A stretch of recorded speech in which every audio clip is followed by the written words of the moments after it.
चलो भाई, welcome to commerce academy. Commerce academy के लाइव क्लासेस में आप सभी का स्वागत है। तो फटाफट मुझे बता दीजिए कि मेरी वॉइस प्रॉपर वे में आ रही है, मैं स्क्रीन पे आपको प्रॉपर वे में दिखाई दे रहा हूं, और क्या था कि स्क्रीन भी आपको अच्छे से दिखाई दे रही है। तो एसी का मैसेज डाल दीजिए। चलो भाई ठीक है। Positive response, positive response. अब मेरे कुछ इंस्ट्रक्शंस है, उनको ध्यान से सुनिएगा। पहली चीज तो ये हमारी किसी भी टॉपिक की क्लास नहीं है।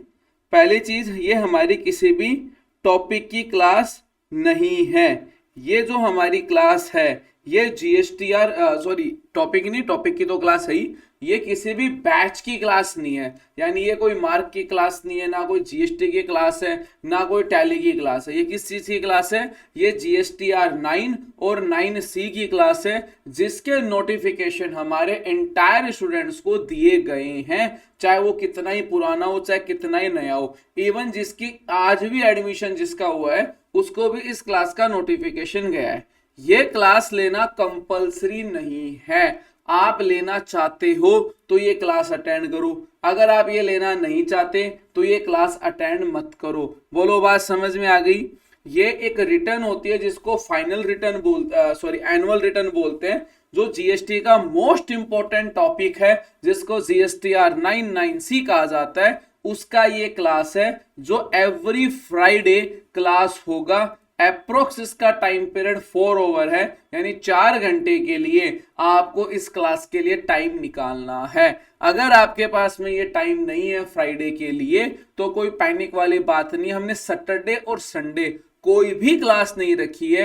आप इन दोनों में इसकी प्रैक्टिस और रिकॉर्डिंग वॉच कर सकते हो। यहां पे मैं क्लियर कर दूं, इस क्लास में हम जीएसटीआर 9 के अलावा किसी भी प्रकार की कोई क्वेरी नहीं लेंगे।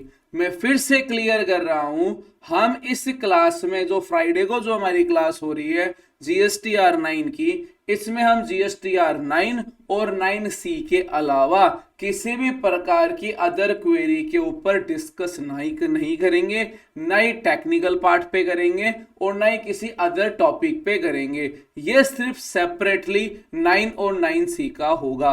बोलो, बात क्लियर है? यहाँ पे एक क्वेश्चन आपका हो सकता है कि जो सर हमारा कोर्स चल रहा है उसका क्या होगा?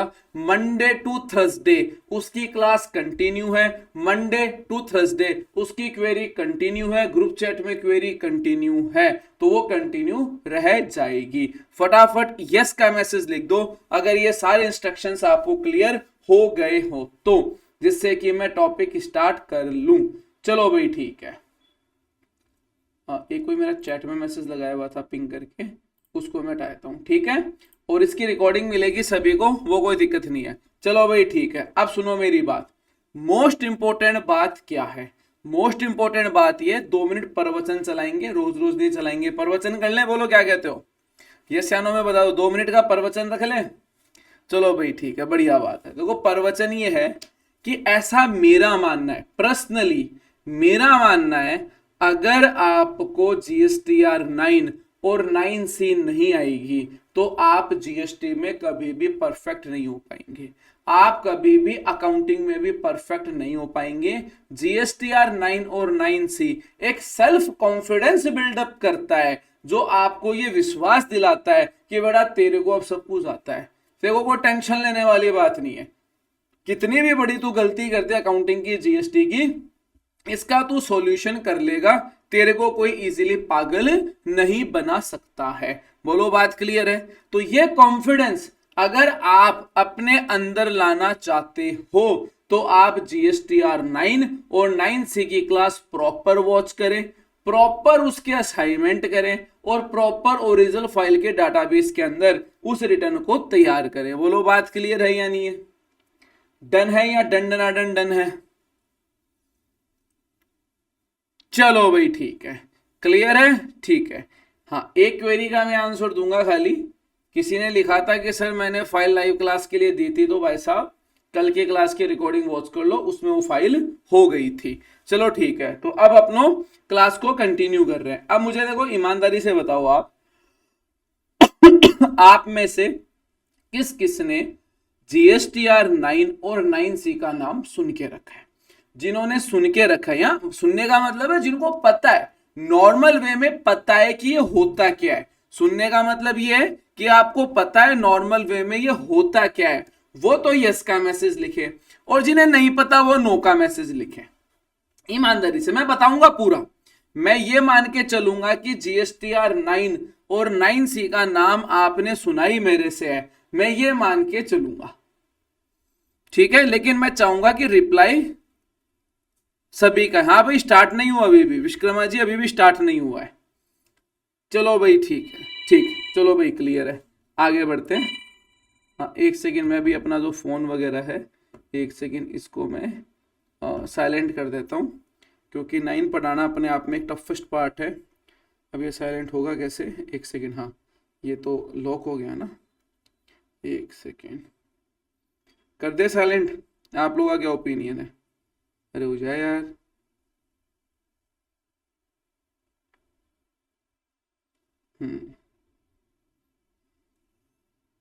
चलो ठीक है। राजेंद्र जी ने यस/नो लिखा। अरे ये क्या हुआ, एक सेकेंड, हाँ सिस्टम रिस्टार्ट नहीं हुआ, मैं क्या मोबाइल को सामने रख रहा था, हाँ तो वायर हिल गया था। चलो ठीक है, हाँ भाई तो मैंने मोबाइल को मेरे वाले को साइलेंट कर दिया। चलो ठीक है, इधर रख लेते हैं जो बार में डिस्टर्ब नहीं करे। ठीक, अब अपनों कंटिन्यू करते हैं। तो काफ़ी सारे कैंडिडेट्स हैं जिनको 9/9C के बारे में पता है और काफ़ी सारे कैंडिडेट्स को नहीं भी पता। तो अपनों पहले इसका बेसिक इंट्रोडक्शन करते हैं। इसकी एक बड़ी शानदार सी पीपीटी मेरी बनी हुई है, और मैं भूल गया था कि वो पीपीटी इस सिस्टम में नहीं है, वो दूसरे वाले सिस्टम में थी, क्योंकि स्टूडियो में सिस्टम दूसरा आ गया। तो अभी मैं व्हाइट बोर्ड पे एक हल्का सा ब्रीफ कर देता हूँ, फिर पोर्टल पे वर्किंग कर लेंगे, और नेक्स्ट क्लास में उस पीपीटी पे मैं एज ए रिवाइज सेशन दोबारा करवा दूंगा, ठीक है ना। क्योंकि पीपीटी पे थोड़ा बेटर रहता है, ग्राफिक्स वगैरह होते हैं, तो वो जो चीजें मैं अभी व्हाइट बोर्ड पे समझा रहा हूँ उनको मैं एज ए पीपीटी पे दोबारा समझा दूंगा नेक्स्ट सेशन में, क्योंकि वो पीपीटी मैं भूल गया। ठीक है, अब सुनो मेरी बात ध्यान से। मेन मुद्दे की बात यह है कि आप सभी को व्हाइट बोर्ड दिखाई दे रहा है, स्क्रीन के ऊपर दिखाई दे रहा है ना, ये देखो दिखाई दे गया आपको, व्हाइट बोर्ड दिखाई दे गया है। अब इस व्हाइट बोर्ड में मैं क्या लिखने वाला हूं, मैं लिखने वाला हूं एक रिटर्न है GSTR 9 और 9C। ये एक रिटर्न है, यह रिटर्न हर एक रेगुलर व्यापारी को फाइल करनी होती है। GSTR 9 और 9C हर एक व्यापारी को फाइल करनी होती है, और ये रिटर्न एनुअल बेसिस पे लगती है। एनुअल समझ गए, पूरे साल से, पूरे साल से एक रिटर्न फाइल करनी है। यानी अगर आप रेगुलर टैक्स पेयर हैं, कौन से रेगुलर टैक्स पेयर है, तो इसका मतलब क्या समझे कि कंपोजिशन वाले के लिए 9 और 9C नहीं है, कंपोजिशन वाले के लिए 9 और 9C नहीं है। GSTR 9 9C क्या है, एनुअल रिटर्न है, और ये किसके लिए है, अगर आपका GST रजिस्ट्रेशन रेगुलर स्कीम में है और आप एज ए R1 और 3B फाइल करते हैं, चाहे मंथली और चाहे क्वार्टरली, तो आपको 9 और 9C फाइल करनी होती है। बोलो यहां तक स्टेटमेंट क्लियर है? शांति से पढ़ेंगे अपनों को, कोई जल्दबाजी नहीं है, शांति से पढ़ेंगे अपनों। चलो भाई ठीक है। अब यहाँ पे क्वेश्चन निकल के आता है कि सर क्या सभी को ही फाइल करना कंपलसरी है? तो जनरल वे में इसका जो रूल है, इन जनरल, हालांकि इसके नोटिफिकेशन आते हैं, इसमें कुछ ना कुछ चेंज होता है, तो अभी उन चेंजेस के बारे में हम बाद में बात करते हैं, पर जो उसका सिंपल लेआउट है उस लेआउट को क्लियर करते हैं। तो लेआउट क्या है कि 9 और 9C फाइल किसको करनी होती है, कंपलसरी बेसिस पे। मैंने एक वर्डिंग यूज करी, क्या वर्डिंग यूज करी है, कंपलसरी। तो मैं आपको बताता हूं, अगर आपका टर्नओवर 2 करोड़ से ऊपर है, अगर आपका टर्नओवर 2 करोड़ से ऊपर है, तो आपको GSTR 9 फाइल करना कंपलसरी है। बोलो बात क्लियर हुई? सर मेरा टर्नओवर 2 करोड़ से नीचे है, तब नहीं है फाइल करना जरूरी, तब फाइल करना कोई जरूरी नहीं है। सर मैं फिर भी करना चाहता हूं, बात करेंगे इसके बारे में भी बात करेंगे, अभी इसको बात को साइड में रखते हैं, अभी कंपलसरी वालों पे बात करते हैं, ठीक है। सर मेरा टर्नओवर 5 करोड़ से ऊपर है, तब उस केस में GSTR 9 तो कंपलसरी हुई या नहीं हुई? देखो 2 करोड़ से ऊपर के टर्नओवर पे जीएसटीआर 9 कंपलसरी है। तो अगर आपका टर्नओवर 5 करोड़ से ऊपर है तब 9 तो कंपलसरी हुई, बिल्कुल कॉमन सेंस है ये तो। इसके साथ में 9C भी कंपलसरी हो गई है। क्या हो गई है? 9C भी कंपलसरी हो गई है। बोलो स्टेटमेंट क्लियर हुआ?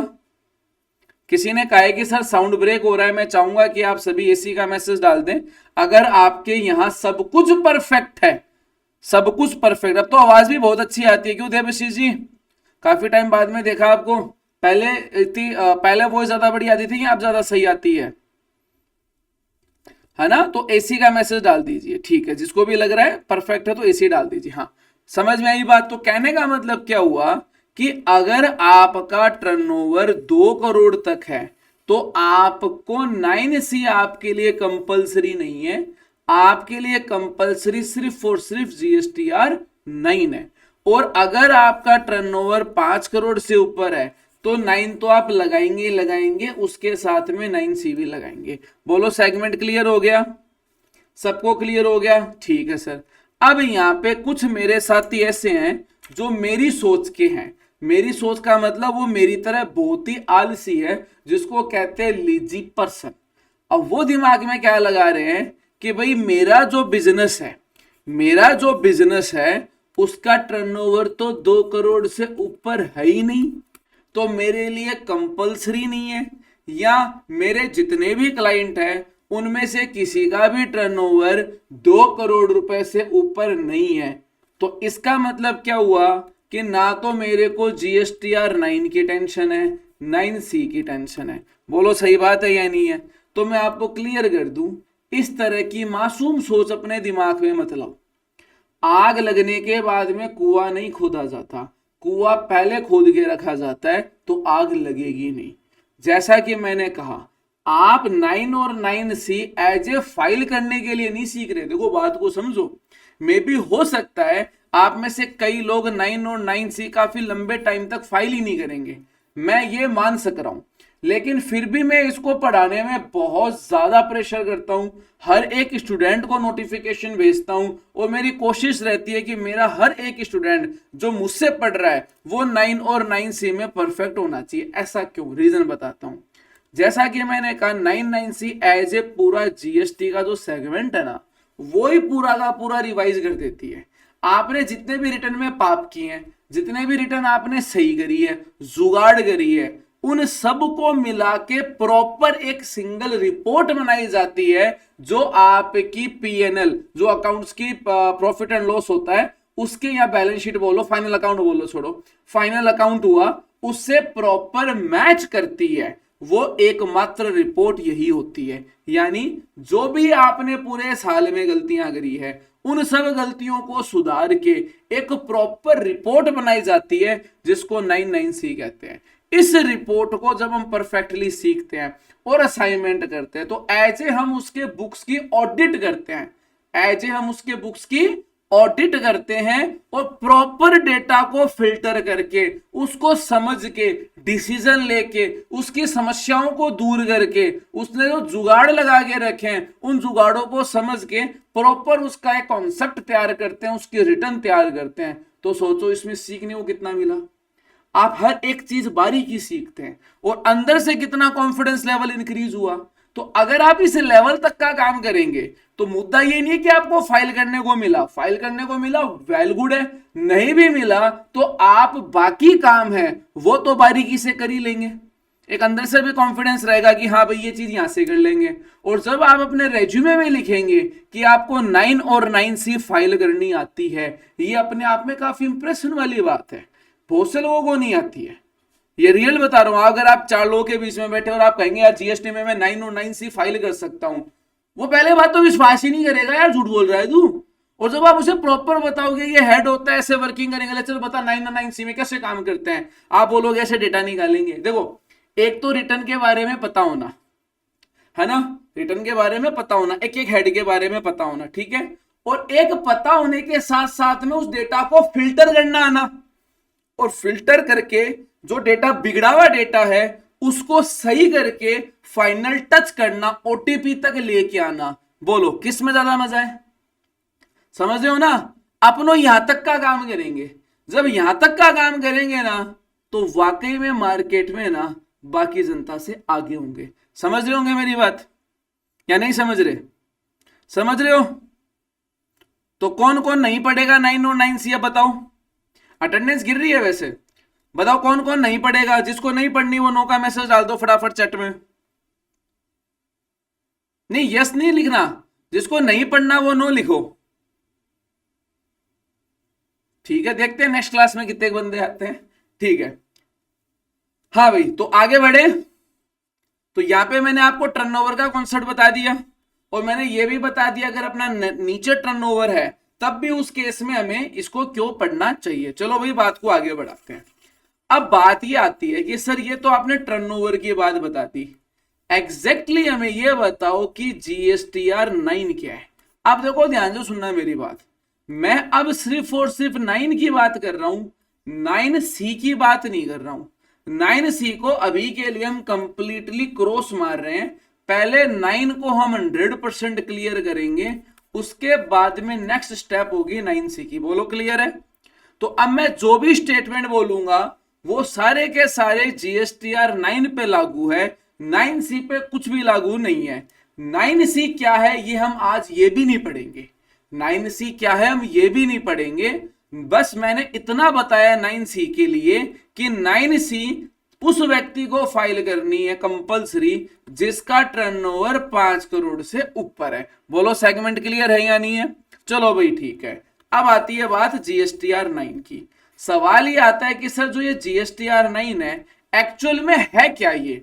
जैसे आपने R1 पढ़ाई, R1 सबने पढ़ के रखी है, नहीं पढ़ के रखी तो रिकॉर्डिंग में पढ़ लेना। R1 पढ़ाई तो आपने बताया कि भाई साहब ये सेल्स की रिटर्न, इसके सारे हेड पढ़ाए, फलाना ढिंगाना पिंगाना बहुत कुछ पढ़ा दिया। ठीक है, आपने 3B पढ़ाई, उसके बारे में बताइए क्या रिटर्न है, क्या है क्या नहीं है। R2 पढ़ाई, जो भी पढ़ाई XYZ सबके बारे में बताया। तो वैसे जब हम इसका ब्रीफ करें कि जीएसटीआर 9 क्या है तो सुनो मेरी बात। पॉइंट नंबर पहला, जीएसटीआर 9 एक एनुअल रिटर्न है जो पूरे साल में फाइल होगी। पॉइंट नंबर दूसरा, जीएसटीआर 9 रिवाइज नहीं हो सकती है। जीएसटीआर 9 का कोई अमिटमेंट नहीं है। R1 गलती कर दी, नेक्स्ट R1 में सुधार ली। इन जनरल जीएसटीआर 9 एडिट नहीं है, जीएसटीआर 9 का कोई अमिटमेंट नहीं है, इसे सही ही फाइल करनी है। जीएसटीआर 9 में किसी भी प्रकार का मिसमैच नहीं लाना है। क्लियर हो रही है? Third number point, sir GSTR 9 का यूज क्या है? बात को समझो। जीएसटीआर 9 का यूज ये कि गवर्नमेंट ये कह रही है कि तूने पूरे साल में R1 भरी, तूने पूरे साल में 3B भरी, इन दोनों का डाटा यूज करके हमने एक रिपोर्ट बनाई। वो रिपोर्ट ये है कि कह सके कि पूरे साल में तूने ये काम करा। R1 और 3B जो आपने फाइल करके रखी है उन डेटा को यूज करके गवर्नमेंट जीएसटीआर 9 का एक ड्राफ्ट क्रिएट करती है। क्या करती है? ड्राफ्ट क्रिएट करती है। शब्दों पे ध्यान देना। जो भी पूरे साल में आपने R1 भरी, जो भी पूरे साल में आपने 3B भरी, इन दोनों का यूज करके गवर्नमेंट ने क्या बनाया? जल्दी बताओ क्या बनाया? जीएसटीआर 9 का ड्राफ्ट बनाया। ये जो जीएसटीआर 9 का ड्राफ्ट है ये पोर्टल पे हमें शो जाता है। गवर्नमेंट ये चाहती है कि भैया जी तू ये 9 का ड्राफ्ट देख ले, इस ड्राफ्ट को तू तेरे बुक्स ऑफ अकाउंट से मैच कर ले और जो चेंज तुझे करना है, यानी मान ले तूने पूरे साल में R1 में कोई गलती करी हो, 3B में कोई गलती करी हो, उसके तूने अमिटमेंट भी करे, कईयों के नहीं भी करे, कुछ भी करा, तुझसे नहीं बैठा तो कोई दिक्कत नहीं है, कोई दिक्कत नहीं है, कोई दिक्कत नहीं है, तू 9 में सुधार ले। यानी तू मुझे ये बता दे एज ए फाइनल रिपोर्ट में कि तेरा जो फाइनल अकाउंट है, जो तेरा फाइनल अकाउंट है वो इससे मैच कर रहा है या नहीं कर रहा।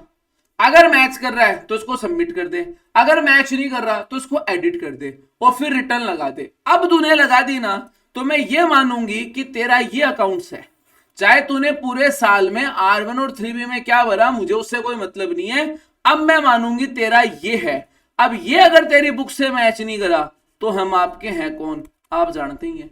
बोलो बात समझ में आ रही है? तो जीएसटीआर 9 वैसे कुछ नहीं है। जीएसटीआर 9 में ऑटो ड्राफ्ट आता है, जीएसटीआर 9 ऑटोमेटिक बनती है, उसमें डाटा ऑटोमेटिक आता है, पूरे साल की जो भी तुमने R1 और 3B भरी है उसका डेटा 9 में आ जाता है। 9 को खोल लो, अपने बुक्स ऑफ अकाउंट्स को खोल लो, डेटा मैच कर लो, जो मैच नहीं हुआ उसे एडिट कर दो और सबमिट करके रिटर्न लगा दो। बोलो बात समझ में आई या नहीं आई? सुनने में इजी लगा ना? सुनने में इजी लगा ना? सर ये तो बहुत इजी है, खोल लो, मैच कर लो, कर लो, डाटा तो ऑटोमेटिक आएगा। हाँ, लेकिन प्यार में ट्विस्ट आता है। क्या आता है? प्यार में ट्विस्ट आता है। एक था राजा एक थी रानी, दोनों मर गए, खत्म कहानी। ये नहीं होता, ये नहीं होता। क्योंकि चक्कर ये है कि जो आपका क्लाइंट है, जो आपका अकाउंटेंट है, क्या वो आपकी जितना पढ़ा लिखा है? नहीं है ना? तो वो कुछ तिलिस्मी गलतियां भी करेगा। You know what is the meaning of तिलिस्मी? यस या नो? जानते हो तिलिस्मी? तो वो कुछ तिलिस्मी गलतियां करेगा। तिलिस्मी मैं बताता हूं, आउट ऑफ द यूनिवर्स की गलतियां, जो यूनिवर्स में ही नहीं होती। ऐसी चीज क्या नहीं होती? यूनिवर्स में ही एग्जिस्ट नहीं करती, उसको बोलते तिलिस्मी। ठीक है, तो वो ऐसी गलतियां करेगा। जैसे मैं आपको बताता हूं, हाँ, अब जैसा कि मैंने कहा आपको किसी नहीं पता तो मैं बताता हूं आपको। सीन ये है कि अपने ये टैली केयर का नाम सुना होगा आप लोगों ने। टैली केयर नहीं सुना तो मैं बताता हूं। एक टैली नाम से एक सॉफ्टवेयर होता है, बहुत ही फेमस सॉफ्टवेयर है। ठीक है, इसका एक डिपार्टमेंट है केयर, टैली केयर। जैसे एक तो सेल्स का है, एक एजुकेशन का है और एक है केयर का। एजुकेशन से हम जुड़े हुए हैं, आप सभी को पता है, हम एजुकेशन के पार्टनर है। और अभी हमने केयर के अंदर भी हमने मतलब हमारा काम शुरू करा है, यानी एज ए हम टैली केयर से भी जुड़ चुके हैं।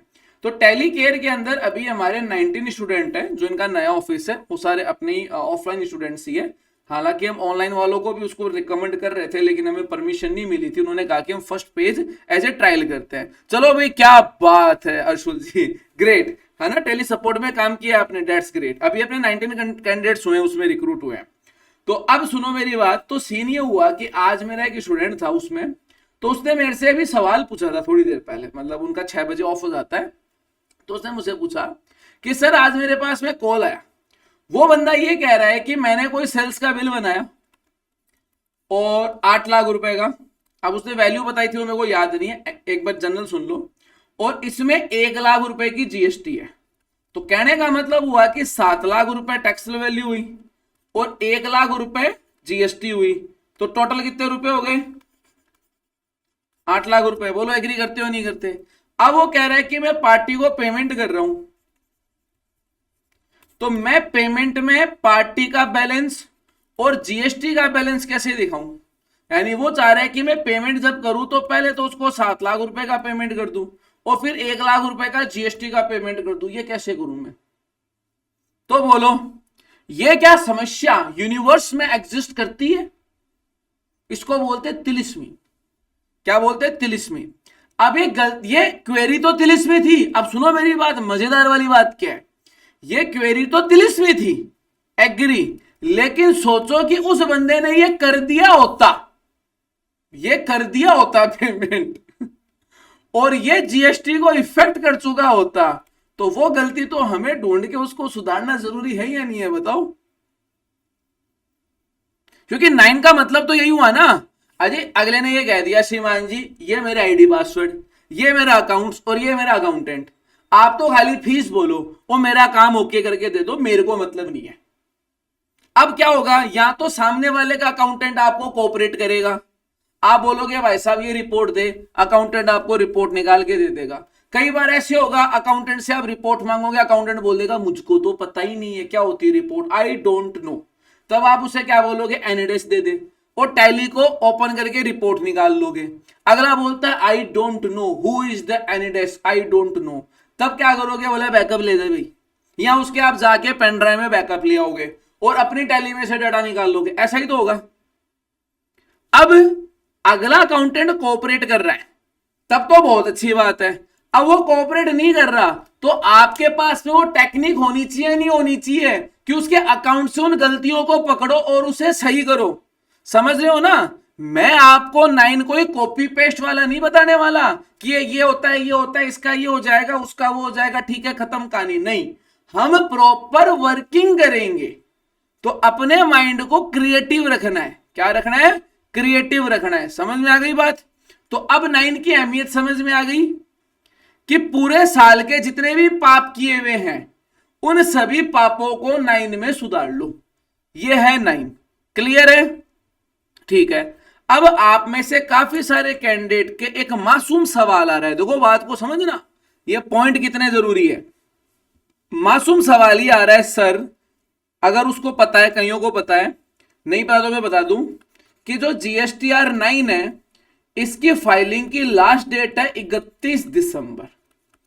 कितनी है भाई? 31 दिसंबर। आज कितनी हो रही है? 18 अगस्त। सर आप इतना पहले ही हमें 9 क्यों पढ़ा रहे हैं? आप इतना पहले ही 9 क्यों पढ़ा रहे हैं? तो मैं बता देता हूं, समझो मेरी बात। मैंने एक स्टेटमेंट यूज किया, जो भी आपने गलतियां करी है उनको GSTR 9 में सुधार लो। लेकिन मैं आपको बता दूं, ये लास्ट ऑप्शन होना चाहिए आपका। क्या होना चाहिए? Last option. समझो मेरी बात। आपकी पूरे साल की समस्त गलतियों को कौन सुधार सकता है? GSTR 9।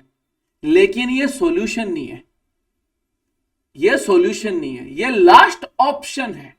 क्या है? Last option. तो इसका मतलब ये है कि GSTR 9 का अगर आप ड्राफ्ट उसकी लास्ट डेट से पहले ही बना लेते हैं, ड्राफ्ट का मतलब समझ रहे हो? ड्राफ्ट का मतलब देखो, एक तो आता है ऑनलाइन ड्राफ्ट, वो तो GST पोर्टल बना के देगा। एक होगा ड्राफ्ट हम मैनुअल बनाएंगे हमारे बुक्स ऑफ अकाउंट्स को यूज करके। समझ रहे हो मेरी बात? एक ड्राफ्ट कहां से आया? ऑनलाइन आया, जो मैंने 3P और R1 में जो डेटा दिखाया था उससे आया। एक ड्राफ्ट में अपना मैनुअल बनाऊंगा। क्या बनाऊंगा? मैनुअल बनाऊंगा। तो उससे क्या होगा कि मेरे को मेरी गलतियां पता चल जाएगी, नहीं पता चल जाएगी? बताओ। चल जाएगी। और जैसे ही पता चल जाएगी तो मैं उन गलतियों को 9 में सुधारूंगा क्या? नहीं सुधारूंगा 9 में।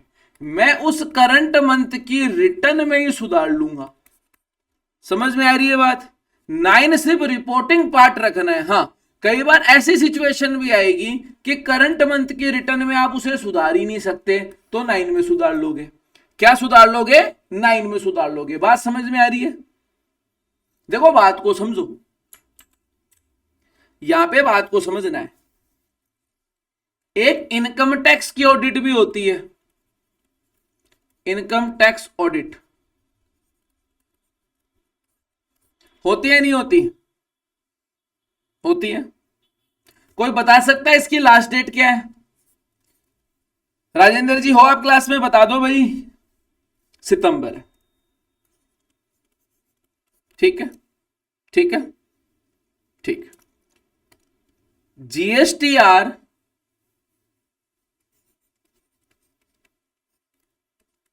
9 की लास्ट डेट क्या है? दिसंबर।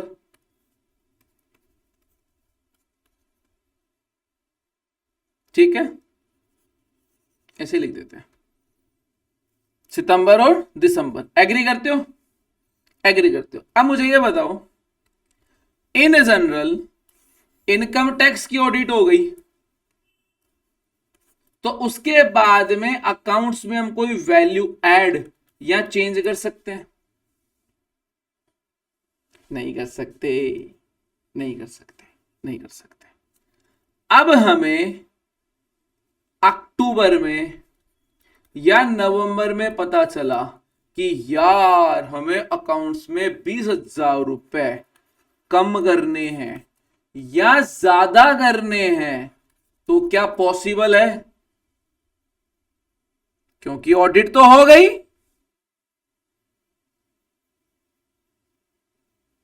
ऑडिट तो हो गई, हो गई, डन है या नहीं है? तो हम चेंजिंग नहीं कर पाएंगे। लेकिन वो ही, हालांकि मैं अकाउंट्स की चेंजिंग का सजेशन नहीं दे रहा हूं मैं, है ना, समझना बात को, भावनाएं समझने की कोशिश करना। वो ही अगर ड्राफ्ट हम अगस्त में रेडी कर दें और जरूरत पड़े अकाउंट्स में भी चेंजिंग की, तो मेरे ख्याल से इजीली ये काम हो सकता है, नहीं हो सकता? हो सकता है। अब क्या होता है, कई बार अकाउंट से एकदम सही होता है, समझो मेरी बात, अकाउंट्स एकदम सही होता है, एकदम परफेक्ट होता है, लेकिन उस पर्टिकुलर फाइनेंशियल ईयर की रिटर्न्स में R1 और 3B में कुछ ना कुछ मिस्टेक होती है। बात को समझना, कोई पार्टी है उसकी इनकम टैक्स की ऑडिट भी हो गई, क्या हो गई, ऑडिट भी हो गई, कोई दिक्कत वाली बात नहीं है। माना कि अकाउंट्स में बैलेंस आ रहा है 10 करोड़, अरे वही तो बता रहा हूं, देखो अकाउंट्स को सही करा जाता है, देखो बात को समझो, मैं ये नहीं कह रहा कि आपको अकाउंट्स को चेंज करना है, 99.99% अकाउंट चेंज नहीं होता है, अकाउंट नहीं, 99 तो ज्यादा हो गया, 90% अकाउंट चेंज नहीं होता है, क्योंकि अकाउंट्स करने के बाद में जीएसटी फाइल की जाती है। तो जनरली अगर जीएसटी गड़बड़ है तो इसका मतलब थोड़ी है कि अकाउंट्स गड़बड़ है, हो सकता है जीएसटी में इश्यू हो, वो कई बार दोनों में भी गड़बड़ हो जाती है, तो वो एक अलग है ना, बात समझ रहे हो। अब ऑडिट का मतलब यही तो है ना कि आपने अकाउंट्स को सही कर लिया है, अब आप उस ऑडिट किए हुए अकाउंट्स की जीएसटी भी सही कर लो, क्यों भी कीजिए, समझ रहे हो ना मेरी बात। ये मैंने बस एक इशारा समझाया था, ठीक है, अब समझो मेरी बात। अब इनकम टैक्स की ऑडिट हो गई और अकाउंट्स कह रहा है 10 करोड़ रुपए और आपके जीएसटी पोर्टल पे 8 करोड़ चढ़ रहे हैं, तो बोलो गड़बड़ है या नहीं है, गड़बड़ है। आपकी R1 और 3B में कितने चढ़ रहे हैं, 8 करोड़। अब अगर आपको याद हो या नहीं भी हो तो कोई दिक्कत नहीं है, मैं रिपीट करवा देता हूं। तो अगर आपको याद हो तो मैंने आपको बताया हुआ है कि आप करंट फाइनेंशियल ईयर की गलतियों को आप नेक्स्ट फाइनेंशियल ईयर के 30 नवंबर तक सही कर सकते हैं। बोलो बात क्लियर है या नहीं है। आप करंट फाइनेंशियल ईयर की गलतियों को 30 नवंबर तक आप फाइल कर सकते हैं। आपने 9 का ड्राफ्ट बनाया तभी तो आपको ये गलतियों का पता चला, क्या पता चला, तभी तो आपको पता चला, और आपने ये गलतियां सही कर ली उन रिटर्न्स के अंदर ही, 9 में नहीं। देखो बात को समझना, 9 का ड्राफ्ट बनाने चले तो हमें गलतियां पता चली, तो उन गलतियों को जरूरी नहीं है कि 9 में ही सुधारे, 9 इज ए लास्ट ऑप्शन। जैसे मैं समझाता हूं आपको, हमने लड़ लिए चाइना से, या पाक, चलो छोड़ो, रूस यूक्रेन से लड़ रहा है, सबको पता है, तो उसने जंग जीतने के लिए पहले ही परमाणु बम थोड़ी गिर दिया, नहीं गिरा ना, वो लास्ट ऑप्शन है। वैसे ही GSTR9 है, अपने माइंडसेट को ऐसे नहीं रखना है कि मैं अपनी गलतियों को 9 में ही सही करूंगा, मेरे को कोई गाली निकाल गया मैं परमाणु बम डाल दिया, ऐसे होता है क्या। रूस का कितना भयंकर नुकसान हुआ, अभी तक परमाणु बम नहीं डाला गया, तो समझ रहे हो ना मेरी बात, वो लास्ट ऑप्शन है। तो वैसे ही कॉन्सेप्ट क्या है कि परमाणु बम दिखाना है तो 9 दिखाना है, जरूरी नहीं है कि तुम 9 में ही वो गलतियां सही करो। तुम 9 तैयार करने के लिए गए, तुम्हें गलतियां मिल गई, और अभी पर्टिकुलर रिटर्न का टाइम पीरियड चल रहा है। देखो बात को समझो, आज कौन सा मंथ है बताओ, मंथ बताओ, टुडे कौन सा मंथ है यार। इतना हार्ड सवाल नहीं पूछा, क्या बोर हो रहे हो, क्या नींद आ रही है, नहीं आ रही ना, तो फिर फटाफट रिप्लाई करो यार, बहुत मजा आएगा, यकीन मानो मेरी। आज अगस्त महीना चल रहा है, डेट पे बात ही नहीं कर रहे। मेरा लास्ट फाइनेंशियल ईयर क्या है, मेरा लास्ट फाइनेंशियल ईयर क्या है बताओ भाई, फटाफट बताओ, लास्ट फाइनेंशियल ईयर क्या है मेरा, 22-23। कितना है, 22-23 है।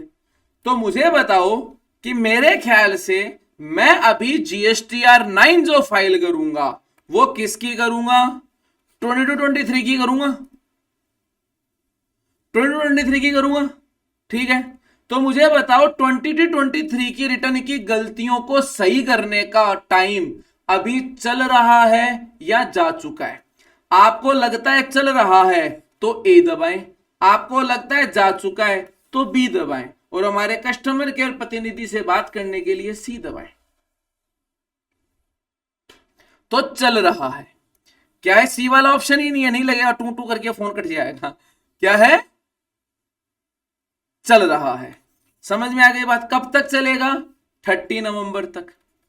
कब तक चलेगा, 30 नवंबर तक चलेगा। तो बात को समझो, अगस्त में as a income tax audit का भी हाफ ले लो, या ले लो जीएसटी का इशू का भी हाफ ले लो, सारा ही चेक हो जाएगा ना, बोलो सारा ही चेक हो जाएगा इस बहाने। है ना। तो मैंने 22-23 के अकाउंट्स प्लस जीएसटी दोनों को चेक कर लिया और मेरे को डिफरेंस मिल गया। अकाउंट्स तो मैंने सही करवा लिया और उसकी इनकम टैक्स की ऑडिट करवा दी। अब जीएसटी के इश्यूज को मुझे यह बताओ, या मैं अगस्त की रिटर्न में सही करूं, या अगस्त के बाद में क्या आता है, सितंबर में करूं, या अक्टूबर में करूं। मेरे पास में ये 3 महीने हैं, इनमें करना चाहिए, या मुझे जीएसटीआर 9 में करना चाहिए। अगर आपका आंसर ये रिटर्न्स है तो ए दबाएं, अगर 9 है तो बी दबाएं। तो मेरे ख्याल से इसका आंसर है ए, क्योंकि मैंने कहा 9 के ड्राफ्ट से हमारी सारी प्रॉब्लम दूर हो जाएगी। अब मान लो आपने चूक गए, फिर भी आपने ड्राफ्ट बनाया, ऑलमोस्ट अपनी गलतियां इन 3 महीनों के रिटर्न में सुधार ली, और फिर भी एक आधी गलती और मिल गई, तो लास्ट ऑप्शन है ना, सारे हथियार खत्म हो जाएंगे तो क्या है, परमाणु बम ढाल देंगे ना, तब 9 में सुधारना है। तो 9 फाइल करने से ज्यादा इंपॉर्टेंट 9 का ड्राफ्ट बनाना है। समझ में आ गई बात? 9 फाइल करने से बहुत ज्यादा जरूरी है ड्राफ्ट बनाना, और ड्राफ्ट बना के पर्टिकुलर टाइम पीरियड, यानी जो करंट मंथ की रिटर्न चल रही है, 99.99% कोशिश करनी चाहिए कि उन्हीं में ही उन गलतियों को सुधार ले। क्लियर है? यही तो कहा ना मैं शुल जी, 9 आपकी क्रिएटिविटी को बहुत अच्छे से कवर करेगा। बहुत से बच्चे नहीं पढ़ते, 9 पढ़ने का इंटरेस्ट दिखाते हैं मुश्किल से 1% कैंडिडेट्स। कितने? 1%।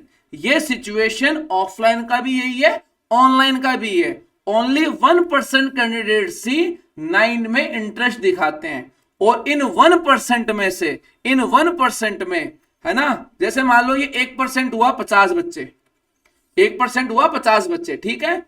इन 50 में से 10% ही होंगे जो 9 को पूरा करेंगे। मैं चाहता हूं सभी करें, मैं अपना 200% दूंगा। आपको 9 की क्लास में यूं लगेगा कि सर बाकी क्लास में इतनी एनर्जी नहीं लगा रहे जितनी 9 में लगा रहे। मैं बिल्कुल भी आपको बोर फील नहीं होने दूंगा, क्योंकि मेरा ये एक जुनून रहता है, यानी एक बोलता है ना कि भाई मेरा ही स्टूडेंट है तो इसका मतलब 9 आती है उसको, ये मेरा ड्रीम मान लो आप, ये मेरा रहता है ना। लेकिन वो मेरे रहने से क्या होता है, वो आपका भी तो होना चाहिए। अब जरूरी थोड़ी कि गोलगप्पा मेरे को पसंद है तो आपको भी पसंद है ना, तो वही बात है। लेकिन मेरी कोशिश है कि आप भी गोलगप्पे का टेस्ट लेके देखें, ठीक है, वही बात है। चलो यहां तक कॉन्सेप्ट क्लियर हुआ नहीं हुआ? इंपॉर्टेंट है, चीजें क्लियर हो रही है कि 9 का ड्राफ्ट है वो कितना इंपॉर्टेंट है। ऑनलाइन ड्राफ्ट की बात नहीं कर रहा हूं, जो हम बनाएंगे उसकी बात कर रहा हूं। तो ये है 9 है, तो 9 के अंदर गलतियां हैं वो सही करना लास्ट ऑप्शन होना चाहिए, ना कि फर्स्ट ऑप्शन होना चाहिए। चलो भाई ठीक है, बात को आगे बढ़ाते हैं, अब देखो जो जीएसटीआर 9 है, इसको फाइल करने के लिए या इसका ड्राफ्ट तैयार करने के लिए, फाइल में मतलब ओटीपी डालना होता है। अरे 9 का ड्राफ्ट मंथली नहीं बनेगा, अगस्त से ही बनना शुरू होता है, क्योंकि पूरे साल का अकाउंट सी होता है, और करंट ईयर की गलतियां नेक्स्ट ईयर में भी सुधारी गई हुई होती है, उनका वाया भी लेना होता है, आईटीसी का भी वाया लेना होता है, मंथली नहीं बन सकता। 9 तो है ही एनुअली, तो मंथली बनेगा भी कैसे, भी प्रैक्टिकल रिजवान जी, 9 तो होती है एनुअल है। अब एक बात बताऊं, मैं बताता हूं, अगर मैं बात करूं फाइनेंशियल ईयर 22-23 की, तो फाइनेंशियल ईयर 22-23 है, इसका डेटा मेरे को जीएसटी पोर्टल पे कहां कहां तक मिल सकता है, तो अपन देखते हैं। 1 अप्रैल से लेके 1 अप्रैल 22 से लेके 31 मार्च 23, यहां तक तो मिलेगा ही मिलेगा, बोलो। फिर 1/4/23 से लेके 30 नवंबर 23 तक, नवंबर 23 तक, अक्टूबर नहीं नवंबर, 30 नवंबर है वो, अक्टूबर नहीं है, 30 नवंबर 23 तक, तो 12 महीने तो ये हो गए। अक्टूबर रिटर्न गलत है महेश्वरी जी, गलत, आप गलत लिख रहे हैं अभी भी। 12 मंथ तो ये हो गए, ये कितने हो गए, ये कितने हो गए, 8 महीने ये हो गए।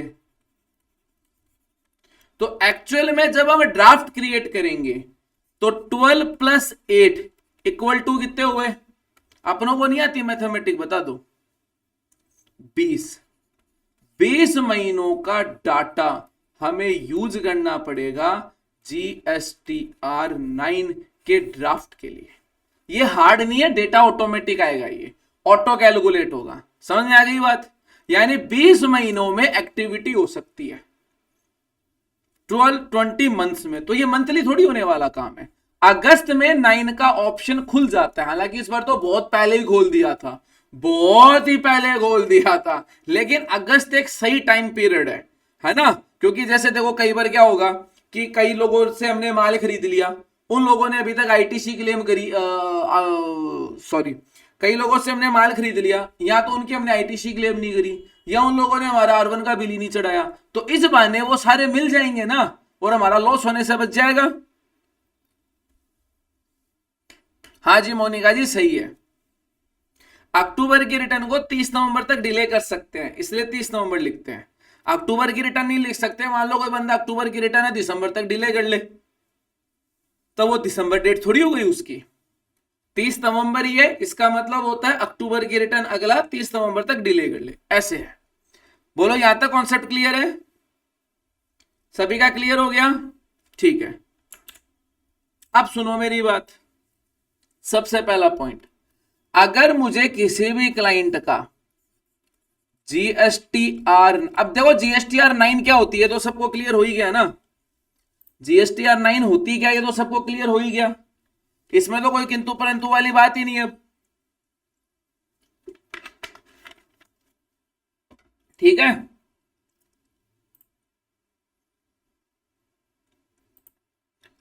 ठीक, हम एक एक घंटे से है ना 5-5 मिनट का ब्रेक भी ले लेंगे, ठीक है ना, ज्यादा लंबा नहीं, 5 मिनट का ही ब्रेक एक एक घंटे से, ठीक है। तो किसी को वॉशरूम वगैरह जाना हो तो कोई दिक्कत नहीं है, बोल देना, क्योंकि कोई याद दिला देना ब्रेक के लिए, क्योंकि मैं भावनाओं में बह जाता हूं तो फिर मेरे को याद भी नहीं रहता। अब सुनो मेरी बात ध्यान से, अब GSTR9 है, उसको फाइल करने के लिए या उसका ड्राफ्ट तैयार करने के लिए हमें क्या क्या चाहिए? पॉइंट नंबर पहला, हमें जीएसटी पोर्टल का 9 का डाटा चाहिए, R1 का डेटा चाहिए, 3B का डेटा चाहिए। बोलो यस या नो?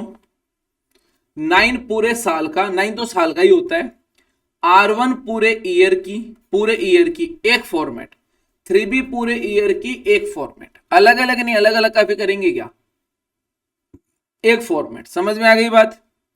ये चाहिए, ये ऑटो मिल जाता है सिंगल क्लिक में, सिंगल क्लिक में ऑटो मिल जाता है, ये आ चुका है डेटा, ठीक है। दूसरा हमें चाहिए बुक्स, तो पहले क्लाइंट को ये कहना है, देख भैया जी, अरे यार इसके क्या डंगा हो गया, एक सेकेंड, ये रिफ्रेश हो गया, 2 मिनट रुको।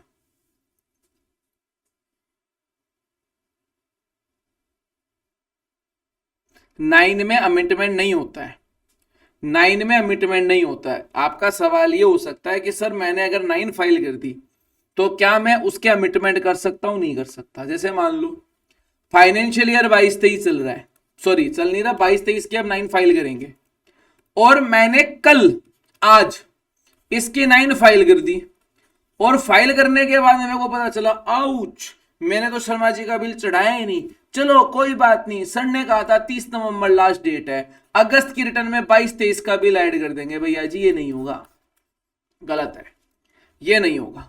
क्यों? क्योंकि आपने फाइनल रिपोर्ट तो डाली दी, 9 में आपने डिक्लेयर कर ही दिया मेरे तो इतनी सेल है, इतना टैक्स है, इतना ही है, तो फिर ये कोई इफेक्ट होगा क्या? नहीं होगा। समझ आ गई बात? तो 9 का ओटीपी डालने में जल्दबाजी नहीं करनी चाहिए, आराम से भरो, शिद्दत से। कई लोगों ने कहा आगे ऑप्शन भर दो, अरे ऐसे कैसे भर दो?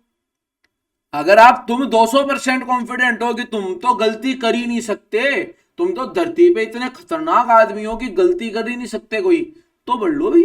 मैंने तो किसी को राय नहीं दी, मैं ना अगस्त के अंदर ड्राफ्ट बनाओ, शांति से, जो उस बहाने दोनों काम हो जाए, अकाउंट्स भी पूरा रीचेक हो जाए, वो भी हो जाए, फिर वो सारा शांति से काम करो। और फाइल का मैं कहता कब हूं, ड्राफ्ट बना के रखो, रख लो उसको ड्रॉवर में रख लो, रख के जब 30 नवंबर की डेट चली जाए ना, उसके बाद में तो फाइल ही करना है, उसके बाद में तो कुछ होना भी नहीं है, ना कोई चेंज होना है, कुछ भी नहीं होना, और फिर अगले ही दिन 1 दिसंबर को ही फाइल कर दो, ओटीपी डाल दो।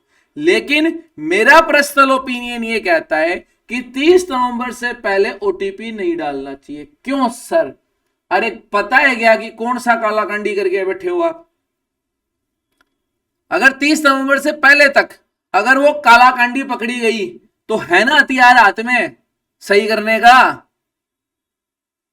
अरे रिटर्न में देखो 9 में सही कर सकते हैं, वो लास्ट ऑप्शन है, वो लास्ट ऑप्शन है, वो फर्स्ट ऑप्शन नहीं है, तो तुम उसको कर लो, ठीक है बस। हाँ सर 30 नवंबर चली गई, 30 नवंबर चली गई, ठीक है। अब याद आई हमने एक कालाकांडी और की थी, तो 9 है ना, 9 में कर लो, बात खत्म। क्लियर है? क्लियर है या नहीं है भाई? जल्दी बोलो। चलो भाई ठीक है, तो अब मेरे ख्याल से 9 का कॉन्सेप्ट क्या है वो आपको क्लियर हो गया होगा। अब 9 फाइल करने के लिए हमें और क्या चाहिए? हमें चाहिए अकाउंट्स। क्या चाहिए? अकाउंट्स। पहले ही बोल देना अगले को, देख भैया जी मैं तेरा अकाउंट्स नहीं कर रहा हूं और ना ही मैं अकाउंट चेक कर रहा हूं, अगर वो करना है उसका पैसा अलग लगेगा, उसका पैसा अलग लगेगा।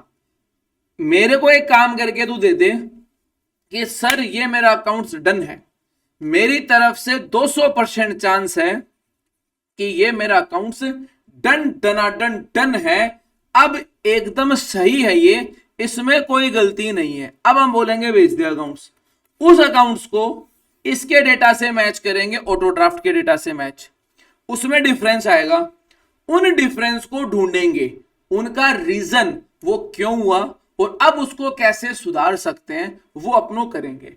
कई बार आपको अकाउंट्स में भी चेंजिंग करवानी पड़ सकती है।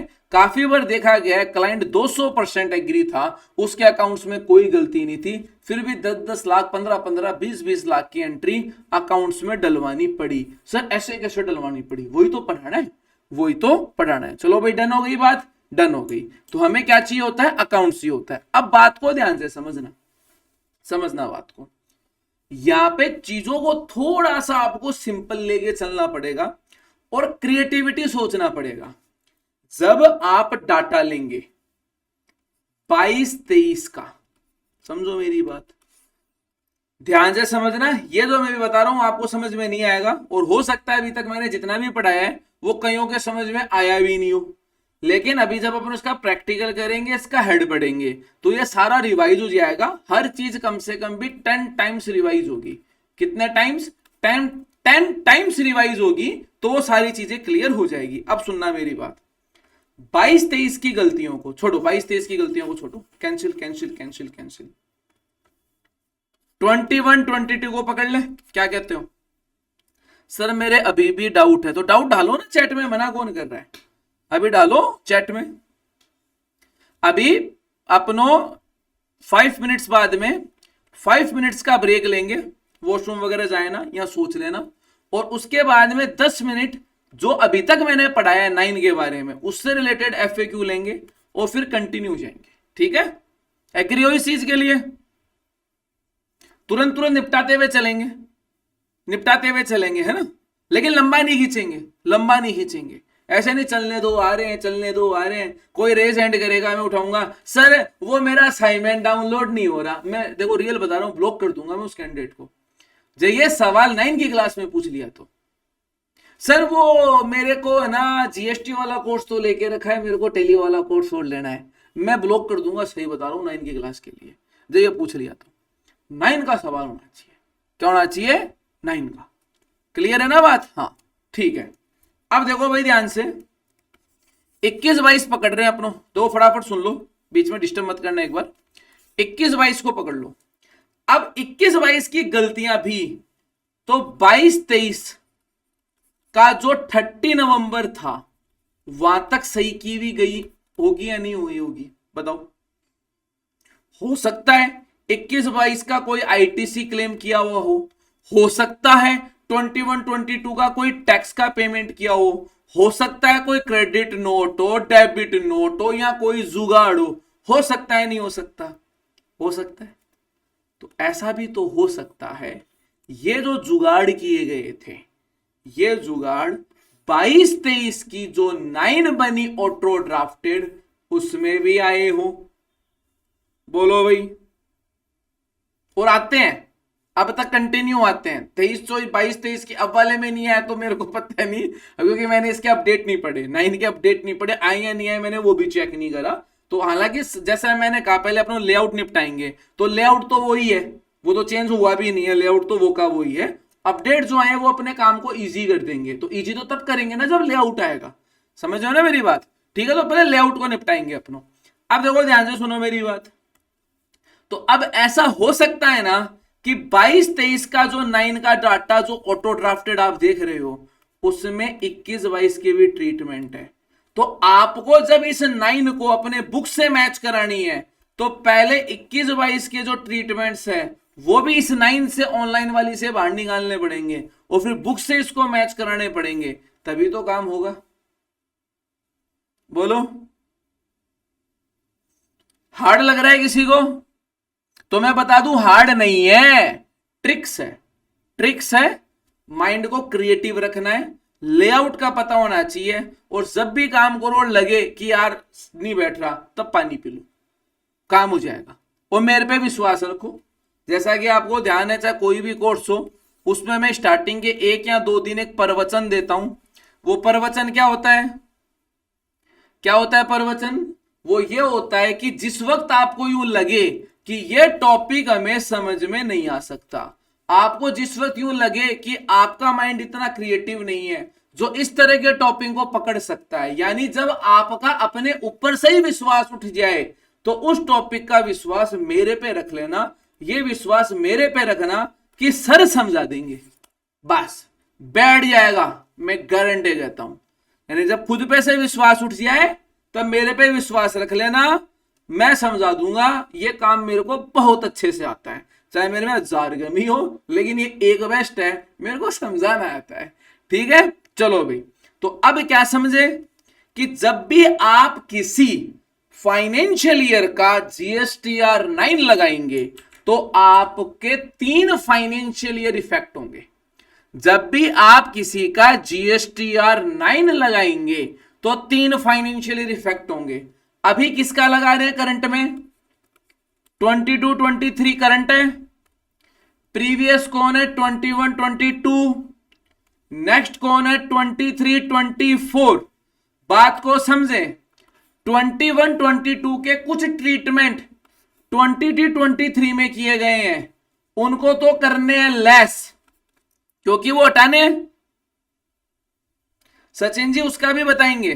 2 करोड़ तक के व्यापारी स्मॉल ही होते हैं, वो स्मॉल ही होते हैं, उनका कैसे करेंगे वो भी बताएंगे। पहले लेआउट निपटा ले, पहले लेआउट देखो, अभी पहले अपना फर्स्ट फोकस है लेआउट निपटाना, और अगर आज की क्लास में हमने लेआउट निपटा लिया तो वो बहुत बड़ी जीत है हमारी, हमारी जीत है, दिल्ली जीत लेंगे अगर लेआउट निपटा लिया तो आज, है ना। तो पहले लेआउट पे फोकस करते हैं। अकाउंटिंग की टर्मिनोलॉजी है, जो भी लॉजी होती है, गलत बोल गया मैं, वो नेक्स्ट क्लास में कर लेंगे। ठीक है, ये क्लियर हो गया। 21-22 के काम जो 22-23 में हुए हैं उनको ढूंढो और 22-23 से लेस कर दो। अब ऐसा भी तो होगा 22-23 के बहुत सारे ट्रीटमेंट 23-24 में भी किए हुए होंगे 30 नवंबर तक, या मान लो अभी अगस्त चल रहा है तो इससे पहले तक किए हुए होंगे, या अपन उनको ढूंढ लेंगे और आगे उनको सही करेंगे, तो उनका वाया तो देना पड़ेगा ना 9 में, समझ रहे हो। तो इनको ढूंढ के हमें करने हैं ऐड। बोलो मजा आएगा नहीं आएगा? यूं लग रहा है ना कुछ हेवी काम करेंगे, कुछ धमाके वाला करेंगे। तो समझ में आ गई बात? बस, तो अब अपनो 5 मिनट का ब्रेक ले रहे हैं क्योंकि अब लेआउट स्टार्ट करेंगे, सीधा रिटर्न का हेड स्टार्ट करूंगा। ब्रेक ले रहे हैं 5 मिनट का है, 1:06 के ऊपर, सॉरी 5 मिनट कितने, 8:30 कितनी पे करें? हाँ, इससे पूरे 5 मिनट ले लो। 5 मिनट बाद में अपनो क्लास स्टार्ट कर लेंगे और 5 मिनट का या मैक्सिमम 10 मिनट का अपनो FAQ सेशन रखेंगे। अभी तक जो पढ़ाया है उसका अपनो पकड़ लेंगे, ठीक है, क्लियर है। 8:40 स्टार्ट करेंगे, ठीक है भाई, 8:40 स्टार्ट करेंगे और 10 मिनट का FAQ रखेंगे और फिर कंटिन्यू हेड। चलो भाई, मैं कैमरा और माइक बंद कर रहा हूं, क्लास चालू है।